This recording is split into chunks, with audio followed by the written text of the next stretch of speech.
To assess the flexibility of the hip flexors, how long the hip flexors are, it's good to do that in a position of the Thomas test. So to do the position and get it so that you can reproduce it with all of your clients, is to ask your client to sit onto the edge of the bed, so they're perched right onto the edge of the bench or bed or table, whatever you have in your gym.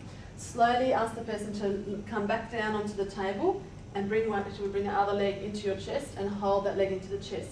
To bring that leg up and towards your chest, make sure that you don't overarch the lower back when you're doing this assessment. Then from that position, you ask them to relax this leg over the edge of the bed. Now if someone has a very, very tight hip flexor, that's going to pull this leg up into the air. If you see a big gap between the leg, the angle at the hip here, and the horizontal of the table or the bench, that is a very, very tight hip flexor. To get to about a neutral position in horizontal, that's okay. I would definitely be putting hip flexor stretches in. Ideally, you want about -10 or more when you're looking and comparing to the horizontal of the bench. So the knee should hang below the level of the bed when you're doing this test. That's to look at hip flexion assessment for contractures or for tightness in the hip flexor, the psoas muscle.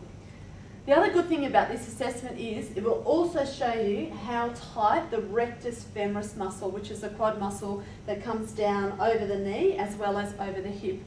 If this leg is hanging up in the air like this, a totally relaxed position, the leg can't go down there, the quad muscle, the rectus femoris muscle, is actually tight. So you would include rectus femoris stretches into the program.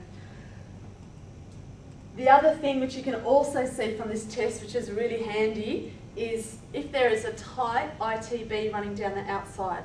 If the leg gets pulled outways, when you're looking straight down from the hip, if it gets pulled outways, it means there's tighter structures on the outside of the leg as well. So it's a good position to look at psoas, so hip flexors, rectus femoris, and also ITB, a very good hip assessment.